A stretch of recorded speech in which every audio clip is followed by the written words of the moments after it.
National ಎಕ್ಸ್‌ಪ್ರೆಸ್‌ಗೆ ಸ್ವಾಗತ. ನಾನು ಲಾವಣ್ಯ. ಬಿಹಾರ ಮುಖ್ಯಮಂತ್ರಿ ನಿತೀಶ್ ಕುಮಾರ್ ಅವರು ರಾಜ್ಯ ರಾಜಕಾರಣವನ್ನು ತೊರೆದು ರಾಜ್ಯಸಭೆಗೆ ತೆರಳುತ್ತಾ ಇರುವುದರ ಬಗ್ಗೆ ವಿರೋಧ ಪಕ್ಷಗಳು ತೀವ್ರವಾಗಿ ಪ್ರತಿಕ್ರಿಯಿಸಿವೆ. ಕಾಂಗ್ರೆಸ್ ಪಕ್ಷವು ಇದನ್ನ ನಾಯಕತ್ವ ದಂಗೆ ಅಂತ ಕರೆದರೆ, ವಿರೋಧ ಪಕ್ಷದ ನಾಯಕ ಮತ್ತು ಆರ್ಜೆಡಿ ನಾಯಕ ತೇಜಸ್ವಿ ಯಾದವ್ ಅವರು ಬಿಜೆಪಿ ಸಿಎಂ ಅವರನ್ನ ಈಗ ಹೈಜಾಕ್ ಮಾಡಿದೆ ಅಂತ ಆರೋಪಿಸಿದ್ರು. ಕಾಂಗ್ರೆಸ್ ಪ್ರಧಾನ ಕಾರ್ಯದರ್ಶಿ ಜೈರಾಮ್ ರಮೇಶ್ ಅವರು ಈ ಬೆಳವಣಿಗೆಯನ್ನ ಜನಾದೇಶಕ್ಕೆ ಮಾಡಿದಂತಹ ದೊಡ್ಡ ದ್ರೋಹ, ಎರಡನೇ ತಲೆಮಾರನ್ನ ಸರ್ಕಾರದಲ್ಲಿ ತರೋಕೆ ಮಾಡಿರುವಂತಹ ಪಿತೂರಿ ಅಂತ ಟೀಕಿಸಿದ್ದಾರೆ. ಎರಡನೆಯ ತಲೆಮಾರಿನ ನಾಯಕರು ನಡೆಸಿದಂತಹ ನಾಯಕತ್ವ ದಂಗೆ ಮತ್ತು ಆಡಳಿತ ಬದಲಾವಣೆ ಇದಾಗಿದೆ. ಇದು ಜನರು ನೀಡಿರುವಂತಹ ದೊಡ್ಡ ಜನಾದೇಶಕ್ಕೆ ವಿರುದ್ಧವಾಗಿದೆ. ಚುನಾವಣೆಯ ವೇಳೆಯೇ ಇದನ್ನ ಊಹಿಸಿದ್ವು, ಈಗ ಅದು ನಿಜವಾಗಿದೆ ಅಂತ ಅವರು ಎಕ್ಸ್ನಲ್ಲಿ ಪೋಸ್ಟ್ ಅನ್ನ ಮಾಡಿದ್ದಾರೆ. ವಿಧಾನಸಭೆಯಲ್ಲಿ ಈಗ ವಿಪಕ್ಷ ನಾಯಕ ಆರ್ಜೆಡಿ ಮುಖ್ಯಸ್ಥ ತೇಜಸ್ವಿ ಯಾದವ್ ಕೂಡ ಈ ಬದಲಾವಣೆಯನ್ನ ಟೀಕಿಸಿದ್ರು. ಚುನಾವಣೆಯ ವೇಳೆ ನಿತೀಶ್ ಕುಮಾರ್ ಅವರನ್ನ ವರನಾಗಿ ಕುದುರೆ ಮೇಲೆ ಹತ್ತಿಸಲಾಯಿತು, ಆದರೆ ವಿವಾಹ ಮಾತ್ರ ಬೇರೊಬ್ರು ಮಾಡ್ಕೊಳ್ತಿದ್ದಾರೆ ಅಂತ ವಾಗ್ದಾಳಿಯನ್ನ ನಡೆಸಿದ್ರು. ಬಿಹಾರ ಮುಖ್ಯಮಂತ್ರಿ ನಿತೀಶ್ ಕುಮಾರ್ ರಾಜ್ಯಸಭಾ ಚುನಾವಣೆಗೆ ಇಂದು ನಾಮಪತ್ರವನ್ನ ಸಲ್ಲಿಸಿದ್ದಾರೆ. 2005ರಿಂದ ಮುಖ್ಯಮಂತ್ರಿಯಾಗಿರುವ ಅವರು ಈಗ ರಚನೆಯಾಗಲಿರುವಂತಹ ಹೊಸ ಸರ್ಕಾರಕ್ಕೆ ತಮ್ಮ ಸಂಪೂರ್ಣ ಸಹಕಾರ ಮತ್ತು ಮಾರ್ಗದರ್ಶನ ಇರತ್ತೆ ಅಂತ ಹೇಳಿದ್ದಾರೆ. ನವೆಂಬರ್ 20ರಂದು ಪಾಟ್ನಾದಲ್ಲಿ ನಡೆದಂತಹ ಭವ್ಯ ಸಮಾರಂಭದಲ್ಲಿ ಕುಮಾರ್ ಪ್ರಮಾಣ ವಚನವನ್ನ ಸ್ವೀಕರಿಸಿದ ಕೇವಲ 4 ತಿಂಗಳುಗಳ ನಂತರ ಈ ಬೆಳವಣಿಗೆ ನಡೆದಿದೆ.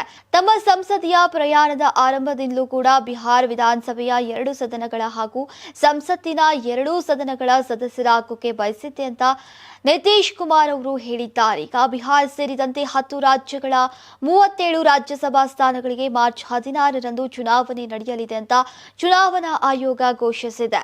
ಬಿಹಾರ ಮುಖ್ಯಮಂತ್ರಿ ಮತ್ತು ಜೆಡಿಯು ಅಧ್ಯಕ್ಷ ನಿತೀಶ್ ಕುಮಾರ್ ಇಂದು ರಾಜ್ಯಸಭಾ ಚುನಾವಣೆಗೆ ನಾಮಪತ್ರವನ್ನ ಸಲ್ಲಿಸಿದ್ರು. ಅವರು ನಾಮಪತ್ರ ಸಲ್ಲಿಸುವ ಸಮಯದಲ್ಲಿ ಬಿಜೆಪಿ ರಾಷ್ಟ್ರೀಯ ಅಧ್ಯಕ್ಷ ನಿತಿನ್ ನಬೀನ್ ಮತ್ತು ಕೇಂದ್ರ ಗೃಹ ಸಚಿವ ಅಮಿತ್ ಶಾ ಅವರು ಕೂಡ ಉಪಸ್ಥಿತರಿದ್ದರು. ಬಿಹಾರ ಮುಖ್ಯಮಂತ್ರಿ ನಿತೀಶ್ ಕುಮಾರ್ ತಮ್ಮ ಹುದ್ದೆ ತೊರೆದು ರಾಜ್ಯಸಭೆಗೆ ಪ್ರವೇಶಿಸುತ್ತಾರೆ ಎನ್ನುವ ಕುರಿತು ಚರ್ಚೆ ಆರಂಭವಾಗಿದೆ. ಅದಕ್ಕೆ ಪುಷ್ಟಿ ಎಂಬಂತೆ ಈಗ ನಿತೀಶ್ ಕುಮಾರ್ ಅವರು ಎಕ್ಸ್ನಲ್ಲಿ ಪೋಸ್ಟ್ ಒಂದನ್ನು ಹಂಚಿಕೊಂಡಿದ್ದು ರಾಜ್ಯಸಭೆಗೆ ತೆರಳುವ ಬಗ್ಗೆ ಮೌನ ಮುರಿದಿದ್ದಾರೆ. ಈಗ ಬಿಹಾರ ಮುಖ್ಯಮಂತ್ರಿ ನಿತೀಶ್ ಕುಮಾರ್ ಅವರೇ ತಮ್ಮ ರಾಜ್ಯಸಭಾ ಚುನಾವಣೆಯ ಸುದ್ದಿಯನ್ನ ದೃಢಪಡಿಸಿದ್ದಾರೆ. ಅವರು ತಮ್ಮ ನಿರ್ಧಾರದ ಹಿಂದಿನ ಕಾರಣವನ್ನ ವಿವರಿಸಿದ ಅವರು ಬಿಹಾರದ ಜನರಿಗೆ ಧನ್ಯವಾದಗಳನ್ನ ಅರ್ಪಿಸಿದ್ದಾರೆ. 2 ದಶಕಗಳಿಗೂ ಹೆಚ್ಚು ಕಾಲ ನೀವು ನಿಮ್ಮ ನಂಬಿಕೆ ಮತ್ತು ಬೆಂಬಲವನ್ನ ನಿರಂತರವಾಗಿ ನನ್ನ ಮೇಲಿಟ್ಟಿದ್ದೀರಿ. ಅದನ್ನು ನಾನು ಉಳಿಸಿಕೊಂಡಿದ್ದೇನೆ. ಈ ಶಕ್ತಿಯ ಮೂಲಕ ನಾವು ಬಿಹಾರ ಮತ್ತು ನಿಮ್ಮೆಲ್ಲರಿಗೂ ಸಂಪೂರ್ಣ ನಿಷ್ಠೆಯಿಂದ ಸೇವೆ ಸಲ್ಲಿಸಿದ್ದೇವೆ. ನಿಮ್ಮ ನಂಬಿಕೆ ಮತ್ತು ಬೆಂಬಲದಿಂದಾಗಿ ಈಗ ಬಿಹಾರ ಇಂದು ಅಭಿವೃದ್ಧಿ ಮತ್ತು ಗೌರವದ ಹೊಸ ಆಯಾಮವನ್ನ ಅಳವಡಿಸಿಕೊಳ್ತಾ ಇದೆ. ಇದಕ್ಕಾಗಿ ನಾನು ಹಿಂದೆ ಹಲವು ಬಾರಿ ನಿಮಗೆ ನನ್ನ ಕೃತಜ್ಞತೆಯನ್ನ ತಿಳಿಸಿದ್ದೇನೆ ಅಂತ ಬರೆದಿದ್ದಾರೆ. ಮುಂಬರುವ ರಾಜ್ಯಸಭಾ ಚುನಾವಣೆಯ ರಣಕಣಕ್ಕೆ ಈಗ ಕಾಂಗ್ರೆಸ್ ಹೈಕಮಾಂಡ್ ಇಂದು ಅಧಿಕೃತವಾಗಿ 6 ಅಭ್ಯರ್ಥಿಗಳ ಪಟ್ಟಿಯನ್ನ ಬಿಡುಗಡೆ ಮಾಡುವ ಮೂಲಕ ಚಾಲನೆಯನ್ನ ನೀಡಿದೆ. ನಾಮಪತ್ರ ಸಲ್ಲಿಕೆಗೆ ಕೊನೆಯ ದಿನವಾದ ಇಂದು ಪ್ರಮುಖ ರಾಜ್ಯಗಳಲ್ಲಿ ಅನುಭವಿ ನಾಯಕರನ್ನ ಕಣಕ್ಕಿಳಿಸಲಿರುವಂತಹ ಈಗ ಕಾಂಗ್ರೆಸ್ 5 ರಾಜ್ಯಗಳಲ್ಲಿ ತನ್ನ ರಾಜಕೀಯ ಪ್ರತಿಷ್ಠೆ ಮತ್ತು ಅಸ್ತಿತ್ವವನ್ನ ಉಳಿಸಿಕೊಳ್ಳುವ ಅನಿವಾರ್ಯತೆ ಎದುರಾಗಿದೆ.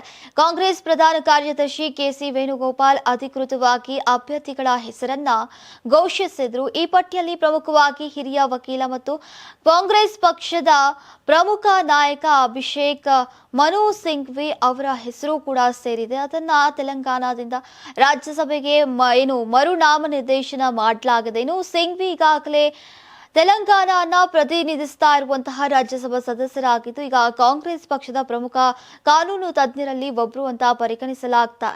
ಇನ್ನು ಅವರ ಮರು ನಾಮನಿರ್ದೇಶನವು ಈಗ ಪಕ್ಷದ ನಾಯಕತ್ವವು ಅವರ ಮೇಲಿನ ನಂಬಿಕೆಯನ್ನ ಮತ್ತೆ ದೃಢಪಡಿಸಿದೆ ಅಂತ ರಾಜಕೀಯ ವಲಯದಲ್ಲಿ ಈಗ ಅಭಿಪ್ರಾಯ ವ್ಯಕ್ತವಾಗ್ತಾ ಇದೆ. ದೇಶದಲ್ಲಿ ಈಗ ರಾಜ್ಯಸಭೆ ಚುನಾವಣೆಯ ಕಾವು ನಿಧಾನಕ್ಕೆ ಸದ್ದು ಮಾಡ್ತಾ ಇದೆ. ಅತ್ತ ಬಿಹಾರದಲ್ಲಿ ಮುಖ್ಯಮಂತ್ರಿ ನಿತೀಶ್ ಕುಮಾರ್ ಸಿಎಂ ಸ್ಥಾನಕ್ಕೆ ರಾಜೀನಾಮೆ ನೀಡಿ ರಾಜ್ಯಸಭೆ ಚುನಾವಣೆಗೆ ಸ್ಪರ್ಧಿಸುವ ಸಂಗತಿ ದೇಶದಾದ್ಯಂತ ಚರ್ಚೆಯಾಗ್ತಾ ಇದ್ರೆ, ಇತ್ತ ಆಶ್ಚರ್ಯ ಬೆಳವಣಿಗೆಯಲ್ಲಿ 3 ಕಾಂಗ್ರೆಸ್ ಶಾಸಕರು ಬಿಜೆಪಿಯನ್ನ ಸೇರಿದ್ದಾರೆ. ಹೌದು, ಅಸ್ಸಾಂನಲ್ಲಿ ವಿಧಾನಸಭಾ ಚುನಾವಣೆಗೆ ಕೇವಲ ಈಗ ಕೆಲವೇ ವಾರಗಳು ಇರುವಾಗ 3 ಕಾಂಗ್ರೆಸ್ ಶಾಸಕರು ಬಿಜೆಪಿಗೆ ಸೇರ್ಪಡೆಯಾಗಿದ್ದಾರೆ. ಕಾಂಗ್ರೆಸ್ ಶಾಸಕರಾದಂತಹ ಕಮಲಾಖ್ಯ ದೇ ಪುರಕಾಯಸ್ಥ, ಶಶಿಕಾಂತ್ ದಾಸ್ ಮತ್ತು ಬಸಂತ್ ದಾಸ್ ಅವರು ಇತರ ಇಬ್ಬರು ನಾಯಕರೊಂದಿಗೆ ಈಗ ಗುರುವಾರ ಅಸ್ಸಾಂನಲ್ಲಿ ಆಡಳಿತಾರೂಢ ಬಿಜೆಪಿಗೆ ಸೇರಿದ್ರು. ಕೇಂದ್ರ ಸಚಿವ ಪಬಿತ್ರಾ ಮಾರ್ಗರೀಟಾ ಅವರ ಸಮ್ಮುಖದಲ್ಲಿ ನಡೆದಂತಹ ಸಮಾರಂಭದಲ್ಲಿ ರಾಜ್ಯ ಬಿಜೆಪಿ ಅಧ್ಯಕ್ಷ ದಿಲೀಪ್ ಸೈಕಿಯಾ ಅವರ ನೇತೃತ್ವದಲ್ಲಿ ಅವರೆಲ್ಲರನ್ನ ಪಕ್ಷಕ್ಕೆ ಸೇರಿಸಲಾಯಿತು.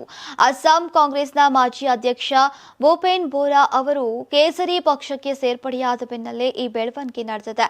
ಇನ್ನು 126 ಸದಸ್ಯ ಬಲದ ಅಸ್ಸಾಂ ವಿಧಾನಸಭೆಗೆ ಏಪ್ರಿಲ್ನಲ್ಲಿ ಚುನಾವಣೆ ನಡೆಯುವಂತಹ ಸಾಧ್ಯತೆ ಇದೆ. ಮಾರ್ಚ್ 9 ಸೋಮವಾರ ಲೋಕಸಭೆ ಅಪರೂಪದ ಕ್ಷಣಕ್ಕೆ ಸಾಕ್ಷಿಯಾಗಲಿದೆ. ಸ್ಪೀಕರ್ ಓಂ ಬಿರ್ಲಾ ಅವರ ವಿರುದ್ಧ ವಿರೋಧ ಪಕ್ಷಗಳು ಮಂಡಿಸಿರುವಂತಹ ಅವಿಶ್ವಾಸ ನಿರ್ಣಯದ ಮೇಲಿನ ಚರ್ಚೆ ಮತ್ತು ಮತದಾನ ಸೋಮವಾರ ನಡೆಯಲಿದೆ. ಚರ್ಚೆ ಮತ್ತು ಮತದಾನ ನಡೆಯುವಾಗ ಓಂ ಬಿರ್ಲಾ ಅವರು ಸಭೆಯ ಅಧ್ಯಕ್ಷತೆ ವಹಿಸುವುದಿಲ್ಲ. ಬದಲಾಗಿ ಸದಸ್ಯರ ನಡುವೆ ಕುಳಿತುಕೊಳ್ಳಲಿದ್ದಾರೆ. ಬಿರ್ಲಾ ಅವರ ವಿರುದ್ಧ ಪಕ್ಷಪಾತ ರೀತಿಯಲ್ಲಿ ವರ್ತಿಸ್ತಾ ಇದ್ದಾರೆ ಎಂಬ ಆರೋಪದ ಮೇಲೆ ಈಗ ವಿರೋಧ ಪಕ್ಷಗಳು ನಿರ್ಣಯವನ್ನ ಮಂಡಿಸಿತ್ತು. ಈ ನಿರ್ಣಯದ ಚರ್ಚೆಯ ವೇಳೆ ಬಿರ್ಲಾ ಅವರು ತಮ್ಮನ್ನ ತಾವು ಸಮರ್ಥಿಸಿಕೊಳ್ಳುವ ಹಕ್ಕನ್ನ ಹೊಂದಿದ್ದಾರೆ. ಅಷ್ಟೇ ಅಲ್ಲದೆ ನಿರ್ಣಯದ ವಿರುದ್ಧ ಮತ ಚಲಾಯಿಸುವ ಹಕ್ಕನ್ನ ಸಹ ಹೊಂದಿದ್ದಾರೆ.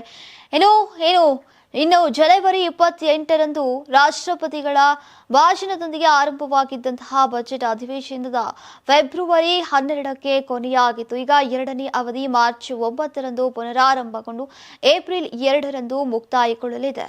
ಸಾಮಾನ್ಯವಾಗಿ ರಾಜಕೀಯ ಪಕ್ಷಗಳ ಸಭೆ ನಡೆಯುವಂತಹ ಸ್ಥಳದಲ್ಲಿ ಆ ಪಕ್ಷದ ಧ್ವಜ, ಟಾವೆಲ್ ಹೀಗೆ ವಿವಿಧ ವಸ್ತುಗಳ ಮಾರಾಟ ಹೆಚ್ಚಾಗಿರುತ್ತೆ. ಅದೇ ರೀತಿ ಈಗ ನಟ ವಿಜಯ್ ಆರಂಭಿಸಿದಂತಹ ಟಿವಿಗೆ ಪಕ್ಷದ ಪ್ರಚಾರ ಸಭೆಗಳಲ್ಲಿ ಕೂಡ ಪಕ್ಷದ ವಸ್ತುಗಳು ಮಾರಾಟ ಹೆಚ್ಚಾಗಿವೆ. ಈಗ ಟಿವಿಗೆ ಕಾರ್ಯಕರ್ತರು ಬಳಸುವಂತಹ ಪಕ್ಷದ ಬಣ್ಣದ towel, whistle, ID, rope, tag ಮತ್ತೆ ಟೋಪಿ ಹೀಗೆ ವಸ್ತುಗಳನ್ನ ತಯಾರಿಸಿ ಮಾರಲಾಗ್ತಾ ಇದೆ. ವಿಜಯ್ ಅಭಿಮಾನಿಗಳು ಈಗ ಕಾರ್ಯಕರ್ತರಾಗಿ ಸೇರ್ತಾ ಇರುವುದರಿಂದ ಯುವಕರು ಈ ವಸ್ತುಗಳನ್ನ ಖರೀದಿಸೋಕೆ ಹೆಚ್ಚು ಆಸಕ್ತಿಯನ್ನ ತೋರ್ತಿದ್ದಾರೆ. ಇನ್ನು ವ್ಯಾಪಾರಿಗಳು ಹೇಳುವಂತೆ ವಿಜಯ್ ಎಲ್ಲೆಲ್ಲಿ ಸಭೆಯನ್ನ ನಡೆಸಿದ್ರು ಕೂಡ ನಾವು ಅಲ್ಲಿ ಹೋಗಿ ಮಾರಾಟವನ್ನ ಮಾಡ್ತೇವೆ. ಆರಂಭದಿಂದಲೂ ಕೂಡ ಈ ವಸ್ತುಗಳಿಗೆ ಉತ್ತಮ ಪ್ರತಿಕ್ರಿಯೆ ಇದೆ.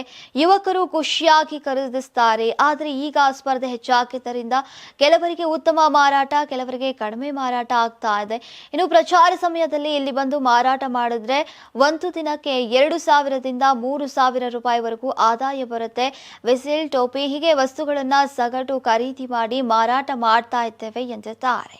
ಮಧ್ಯಪ್ರಾಚ್ಯದಲ್ಲಿ ಉಂಟಾಗಿರುವಂತಹ ಉದ್ವಿಗ್ನತೆಯಿಂದಾಗಿ ವಾಯು ಪ್ರದೇಶಕ್ಕೆ ನಿರ್ಬಂಧ ಹಾಕಿರುವಂತಹ ಕಾರಣ ಭಾರತದಲ್ಲಿ ಸುಮಾರು 180ಕ್ಕೂ ಹೆಚ್ಚು ವಿಮಾನ ಸೇವೆಗಳು ತೊಂದರೆ ಉಂಟಾಗಿವೆ. ದೇಶದ ಸುಮಾರು 180 ವಿಮಾನ ಸೇವೆಗಳನ್ನು ರದ್ದುಗೊಳಿಸಿದ ನಂತರ ಭಾರತದ 3 ಪ್ರಮುಖ ವಿಮಾನ ನಿಲ್ದಾಣಗಳಾದಂತಹ ಛತ್ರಪತಿ ಶಿವಾಜಿ ಮಹಾರಾಜ್ ಅಂತಾರಾಷ್ಟ್ರೀಯ ವಿಮಾನ ನಿಲ್ದಾಣ, ಇಂದಿರಾ ಗಾಂಧಿ ಅಂತಾರಾಷ್ಟ್ರೀಯ ವಿಮಾನ ನಿಲ್ದಾಣ ಮತ್ತು ಕೆಂಪೇಗೌಡ ಅಂತಾರಾಷ್ಟ್ರೀಯ ವಿಮಾನ ನಿಲ್ದಾಣಗಳಲ್ಲಿ ಬುಧವಾರ ವಿಮಾನ ಕಾರ್ಯಾಚರಣೆಯಲ್ಲಿ ವ್ಯತ್ಯಯ ಉಂಟಾಯಿತು. ಇದರಿಂದಾಗಿ ಲಕ್ಷಾಂತರ ಪ್ರಯಾಣಿಕರು ಸಮಸ್ಯೆಯನ್ನ ಎದುರಿಸಿದ್ರು. ಈಗ ಮುಂಬೈನಲ್ಲಿ ಅತಿ ಹೆಚ್ಚು ವಿಮಾನಗಳು ರದ್ದಾಗಿದ್ದು ಅಲ್ಲಿ 93 ವಿಮಾನಗಳು ರದ್ದಾಗಿವೆ. ಅವುಗಳಲ್ಲಿ 48 ಹೊರ ಹೋಗುವ ಮತ್ತು 45 ಒಳಬರುವಂತಹ ಸೇವೆಗಳು ಸೇರಿವೆ. ದೆಹಲಿಯಲ್ಲಿ 25 ನಿರ್ಗಮನ ಮತ್ತು 27 ಆಗಮನ ಸೇರಿದಂತೆ ಈಗ 52 ವಿಮಾನಗಳು ರದ್ದಾಗಿವೆ. ಬೆಂಗಳೂರಿನಲ್ಲಿ 34 ವಿಮಾನಗಳು ರದ್ದಾಗಿದ್ದು ಅವುಗಳಲ್ಲಿ 18 ಒಳಬರುವ ವಿಮಾನಗಳಾಗಿವೆ.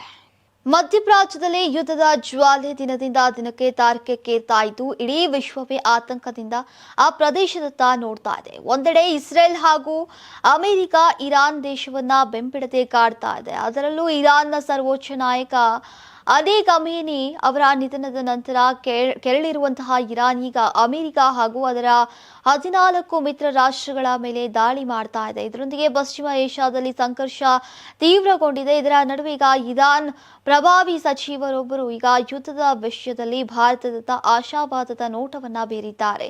ಜಾಗತಿಕ ರಾಜಕಾರಣದಲ್ಲಿ ಭಾರತ ಪ್ರಭಾವ ಈಗ ದಿನದಿಂದ ದಿನಕ್ಕೆ ಹೆಚ್ಚುತ್ತಾ ಇದ್ದು ವಿಶೇಷವಾಗಿ ಜಾಗತಿಕ ದಕ್ಷಿಣದ ದೇಶಗಳ ನಾಯಕನಾಗಿ ಭಾರತ ಹೊರಹೊಮ್ಮುತ್ತಾ ಇದೆ. ಇನ್ನು ಅದರಂತೆ ಇತ್ತೀಚಿನ ಇರಾನ್, ಇಸ್ರೇಲ್ ಹಾಗೂ ಅಮೆರಿಕ ಜಾಗತಿಕ ಯುದ್ಧ ಕುರಿತು ಮಾತನಾಡಿರುವಂತಹ ಇರಾನ್ ವಿದೇಶಾಂಗ ಸಚಿವಾಲಯದ ಸಹಾಯಕ ಸಚಿವ ಮೊಹಮ್ಮದ್ ರೇಜಾ ಬಹ್ರಾಮಿ ಅವರು ಜಾಗತಿಕ ದಕ್ಷಿಣದ ಪ್ರಬಲ ಧ್ವನಿಯಾಗಿರುವಂತಹ ಭಾರತವು ಈ ಸಂಘರ್ಷದ ಸಮಯದಲ್ಲಿ ಮೌನವಾಗಿರಬಾರದು ಮತ್ತು ಶಾಂತಿ ಸ್ಥಾಪನೆಯಲ್ಲಿ ಸಕ್ರಿಯವಾಗಿ ತೊಡಗಿಸಿಕೊಳ್ಳಬೇಕು ಅಂತ ಮನವಿಯನ್ನ ಮಾಡಿದ್ದಾರೆ. ಯಾವುದೇ ಸಮಸ್ಯೆಗೆ ಮಿಲಿಟರಿ ಸಂಘರ್ಷಗಳು ಪರಿಹಾರವಲ್ಲ ಅಂತ ಪ್ರಧಾನಿ ಮೋದಿ ಅವರು ಹೇಳಿದ್ದಾರೆ. ಫಿನ್ಲ್ಯಾಂಡ್ ಅಧ್ಯಕ್ಷ ಅಲೆಕ್ಸಾಂಡರ್ ಸ್ಟಬ್ ಅವರೊಂದಿಗಿನ ಜಂಟಿ ಪತ್ರಿಕಾಗೋಷ್ಠಿಯಲ್ಲಿ ಮಾತನಾಡಿದಂತಹ ಮೋದಿ, ಮಿಲಿಟರಿ ಕಾರ್ಯಾಚರಣೆಗಳ ಬದಲಿಗೆ ರಾಜತಾಂತ್ರಿಕತೆಯ ಮೂಲಕ ಸಂಘರ್ಷಗಳನ್ನು ಪರಿಹರಿಸಬೇಕು ಎಂದಿದ್ದಾರೆ. ಭಾರತ ಮತ್ತು ಫಿನ್ಲ್ಯಾಂಡ್ ಎರಡು ಮಿಲಿಟರಿ ಸಂಘರ್ಷದ ಮೂಲಕ ಮಾತ್ರ ಯಾವುದೇ ಸಮಸ್ಯೆಯನ್ನ ಪರಿಹರಿಸಲಾಗುವುದಿಲ್ಲ ಅನ್ನೋದನ್ನ ಒಪ್ಪತ್ತೆ. ಈಗ ಉಕ್ರೇನ್ ಆಗಿರಲಿ ಅಥವಾ ಪಶ್ಚಿಮ ಏಷ್ಯಾ ಆಗಿರಲಿ, ಸಂಘರ್ಷ ತ್ವರಿತ ಅಂತ್ಯಕ್ಕಾಗಿ ನಾವು ಎಲ್ಲ ಪ್ರಯತ್ನಗಳನ್ನ ಬೆಂಬಲಿಸೋದನ್ನ ಮುಂದುವರಿಸ್ತೇವೆ ಅಂತ ತಿಳಿಸಿದ್ರು. ಇಬ್ಬರು ನಾಯಕರ ಮಾತುಕತೆಯ ವೇಳೆ ಡಿಜಿಟಲೀಕರಣ ಮತ್ತು ಸುಸ್ಥಿರತೆಯಲ್ಲಿ ಕಾರ್ಯತಂತ್ರದ ಪಾಲುದಾರಿಕೆಯಾಗಿ ಈಗ ಭಾರತ ಫಿನ್ಲ್ಯಾಂಡ್ ಸಂಬಂಧಗಳನ್ನ ಒಪ್ಪಿಕೊಳ್ಳೋಕೆ ಎರಡೂ ಕಡೆಯವರು ಕೂಡ ಈಗ ಒಪ್ಪಿಕೊಂಡಿದ್ದಾರೆ. Karnataka TV leader awards 2025 best ಯುವ ನಾಯಕ ನಾಮಿನೇಷನ್ ಬೆಂಗಳೂರು ವಿಭಾಗ. ನಲಪಾಡ್ ರಾಜ್ಯ ಕಾಂಗ್ರೆಸ್ ಯುವ ನಾಯಕ ರಕ್ಷಾ ರಾಮಯ್ಯ, ರಾಜ್ಯ ಕಾಂಗ್ರೆಸ್ ಯುವ ನಾಯಕ ಮಂಜುನಾಥ್ ಗೌಡ, ಯೂತ್ ಕಾಂಗ್ರೆಸ್ ರಾಜ್ಯಾಧ್ಯಕ್ಷ ರಘುವೀರ್ ಗೌಡ, ಕಾಂಗ್ರೆಸ್ ಯುವ ನಾಯಕ ರಾಜಾಜಿನಗರ ಚಂದನ್ ದೊರೆ, ರಾಜ್ಯಾಧ್ಯಕ್ಷ ಜೆಡಿಎಸ್ ಸಾಮಾಜಿಕ ಜಾಲತಾಣ ಪ್ರಮೋದ್ ಶ್ರೀನಿವಾಸ್, ಪದ್ಮನಾಭನಗರ ಕಾಂಗ್ರೆಸ್ ಯುವ ನಾಯಕ ಜಗದೀಶ್ ಆರ್ ಚಂದ್ರ, ಬಿಜೆಪಿ ಯುವ ನಾಯಕ ಬೆಂಗಳೂರು ಸಂಜಯ್ ಗೌಡ, ಕಾಂಗ್ರೆಸ್ ನಾಯಕ ಪದ್ಮನಾಭನಗರ ಅಲೋಕ್ ವಿಶ್ವನಾಥ್, ಬಿಜೆಪಿ ಯುವ ನಾಯಕ ಆರ್ವಿ ಯುವರಾಜ್, ಕಾಂಗ್ರೆಸ್ ಯುವ ನಾಯಕ ಚಿಕ್ಕಪೇಟೆ ಎಂಟಿಬಿ ರಾಜೇಶ್, ಬಿಜೆಪಿ ಯುವ ನಾಯಕ ಸಂದೀಪ್ ರವಿ, ಬಿಜೆಪಿ ಯುವ ನಾಯಕ. ಕರ್ನಾಟಕ ಟಿವಿ ವಾಟ್ಸ್ಆಪ್ ಚಾನೆಲ್ ಮೂಲಕ ವೋಟ್ ಮಾಡಿ ಹಾಗೂ ಇವರಲ್ಲಿ ಬೆಸ್ಟ್ ನಾಯಕ ಯಾರು ಕಮೆಂಟ್ ಮಾಡಿ. ನೀವು ಸಣ್ಣ ಆಗ್ಬೇಕಲ್ವಾ? ಅದು ಒಂದು ಉತ್ತಮ ಆಹಾರದಿಂದ ಸಣ್ಣ ಆಗ್ಬೇಕಲ್ವಾ? ಪ್ರತಿದಿನ ನಮ್ಮ ಜೀನಿ ಸ್ಲಿಮ್ ನ ಯೂಸ್ ಮಾಡಿ ಯಾವುದೇ ಸೈಡ್ ಎಫೆಕ್ಟ್ ಇಲ್ದಂಗೆ ನೀವು ಸಣ್ಣ ಆಗ್ತೀರಾ.